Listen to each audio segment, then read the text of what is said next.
জাতি ধর্ম নির্বিশেষে যিনি সকল মানুষের ধর্মগুরুর একান্ত আশ্রয়, যিনি জ্ঞান ভক্তির সাগর, তিনি শ্রী শ্রী রামকৃষ্ণ পরমহংস।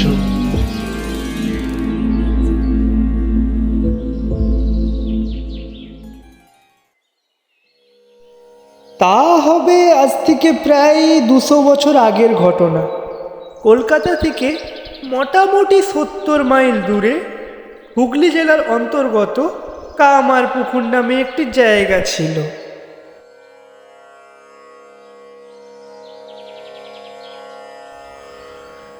লোকেজন সেখানে খুব ভালোভাবেই দিন কাটাতো। সেই ছোট্ট গ্রামে ক্ষুদিরাম চট্টোপাধ্যায় নামে এক নিষ্ঠাবান ব্রাহ্মণ থাকিতেন। তার স্ত্রী চন্দ্রমণি ও 2 সন্তান রামকুমার ও রামেশ্বরকে নিয়ে ছিল তার সুখের সংসার।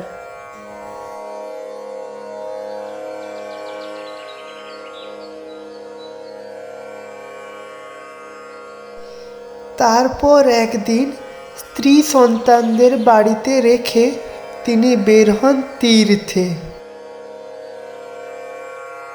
দুগ্গা দুগ্গা।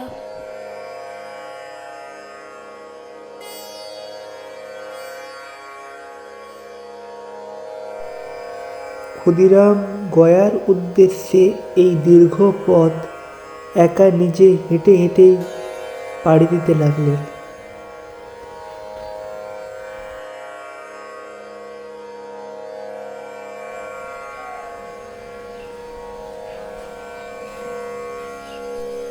দীর্ঘ পথক্লান্তির পর তিনি পৌঁছান গয়াতে। অনেকটা পথ হেঁটেছি, বড্ড রোদ। ওই গাছের তলায় বসে একটু বিশ্রাম নিয়ে নি। জয় বাবা গদাধর, জয় বাবা গদাধর। ঘুমের মধ্যে তিনি স্বপ্ন দেখেন বিষ্ণুকে। ক্ষুদিরাম, ক্ষুদিরাম, ক্ষুদিরাম, আমি তোমার সন্তান রূপে তোমার বাড়িতে জন্ম নিতে চাই। সে কি প্রভু, আমি যে বড্ড গরিব। তোমার সেবাতেই আমি খুশি ক্ষুদিরাম। ও প্রভু, প্রভু, কোথায় গেলেন আপনি? কি স্বপ্ন দেখালেন আমায়? না, আমাকে এক্ষুনি কামারপুকুরে ফিরতে হবে। ওদিকে চন্দ্রমণির কি অবস্থা জানি না। এদিকে কামারপুকুরেও ঘটল এক আশ্চর্য ঘটনা।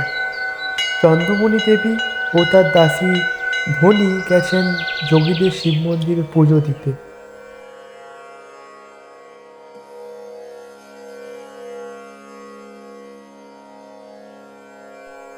হঠাৎ এক কাণ্ড, শিবলিঙ্গের ভিতর থেকে বেরিয়ে এসে এক আলোর ছটা।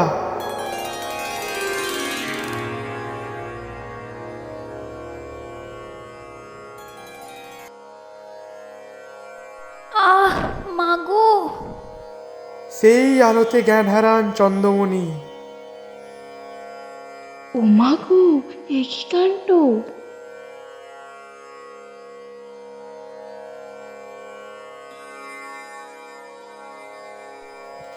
অবশেষে ধনির সেবায় সুস্থ হয়ে ওঠেন চন্দ্রমণি দেবী।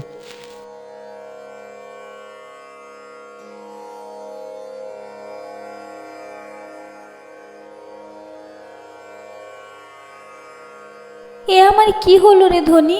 আমার শরীর খারাপ করছে, তুই আমাকে বাড়ি নিয়ে চল। অতঃপর চন্দ্রমণি দেবী ও তার দাসী বাড়ি ফিরে আসে। এদিকে ক্ষুদিরাম বাড়ির কথা চিন্তা করতে করতে বাড়ি ফিরতে লাগে।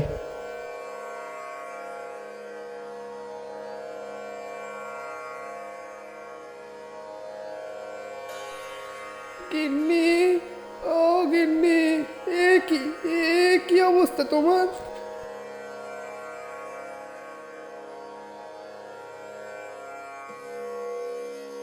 এ কি তুমি এত তাড়াতাড়ি? আসবো না? স্বয়ং ভগবান যে আমাদের ঘরে আসছেন গো, তিনি নিজে আমায় স্বপ্ন দিলেন।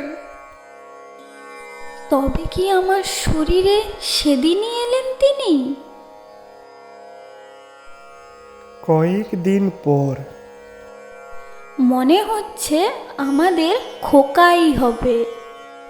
সবই ভগবানের লীলা গো গিন্নি, কিন্তু এখনই কাউকে কিছু বলো না।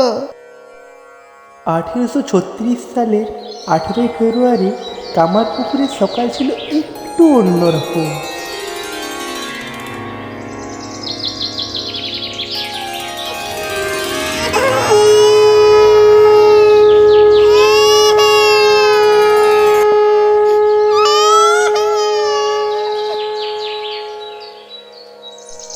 আমি জানতাম স্বয়ং ভগবান যে আমায় নিজে কথা দিয়েছিলেন।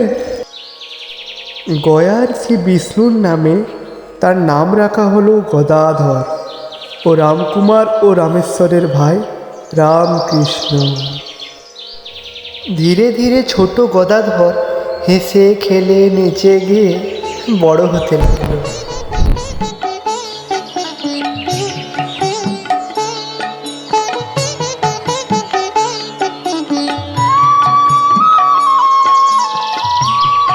ছোটবেলা থেকেই গদাধরের সাধু শান্তদের প্রতি ছিল মস্ত আকর্ষণ। গ্রামে যদি কখনো কোনো সাধু আসতো, গদাধর ছুটতো সেখানে।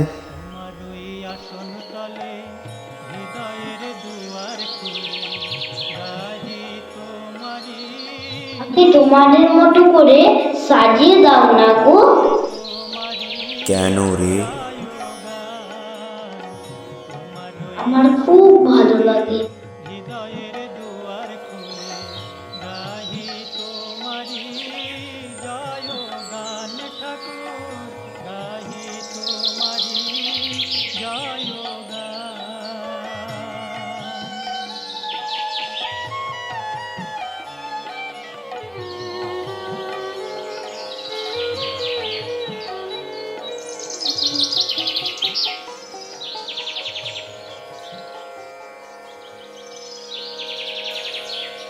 ও মা, এ কি?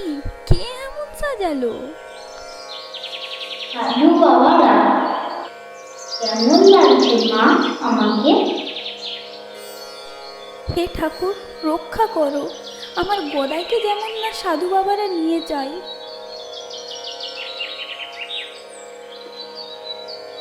দরজায় তখন দাঁড়িয়ে গদাইয়ের সেই সাধু বাবা, যিনি গদাইকে সাজিয়েছিলেন। ভয় পাবেন না মা, আপনার ছেলে বড় হয়ে মস্ত মানুষ হবে। সেই আশীর্বাদ করুন বাবা।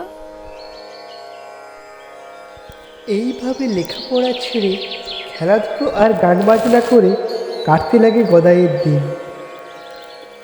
এমনই এক দিনের কথা, গ্রামের বধূরা চলেছে বিশালাক্ষী মায়ের মন্দির। গদাইও চলেছে তাদের সাথে। গদাইয়ের গান শুনে সবাই বিভোর। হঠাৎ এমন সময় গদাই গানে বিভোর হয়ে অসুস্থ হয়ে পড়ে এবং লুটিয়ে পড়ে মাটিতে।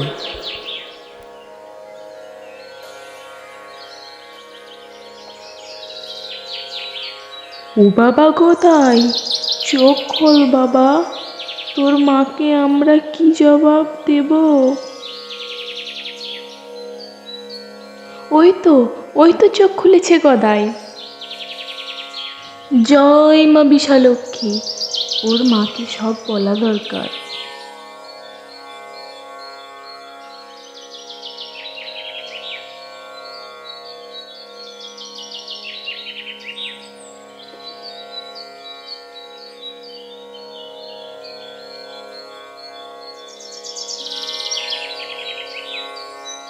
শুনলি তো সব কাণ্ড, এবার ওর পইতে দেওয়ার ব্যবস্থা করব। হ্যাঁ, ওর দাদাদের সাথে কথা বলি। এবার আসি তো গদাইয়ের মা।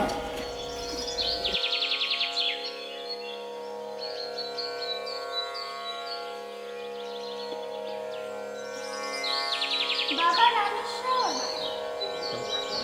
হ্যাঁ মা বলো। ভাই বড় হয়েছে, ভাইয়ের এবার উপনয়নের ব্যবস্থা করতে হবে। সে তুমি যা বলবে মা। কোদাই যে বড় বায়না ধরেছে, ওর ভিক্ষে মা হবে নাকি ধনী কামানি। সে কি মা, তা কি করে সম্ভব? ধনী যে নিচু জাতি। কিন্তু তুই তো তোর ভাইয়ের জেঠু জানিস। তাহলে তুমি যা ভালো মনে করবে তাই করো মা। তারপর এক শুভ দিন দেখে গ্রামের পণ্ডিতদের পরামর্শ অনুযায়ী ধনীকে ভিক্ষামা রেখে গদাইয়ের পৈতের অনুষ্ঠান সম্পূর্ণ হয়।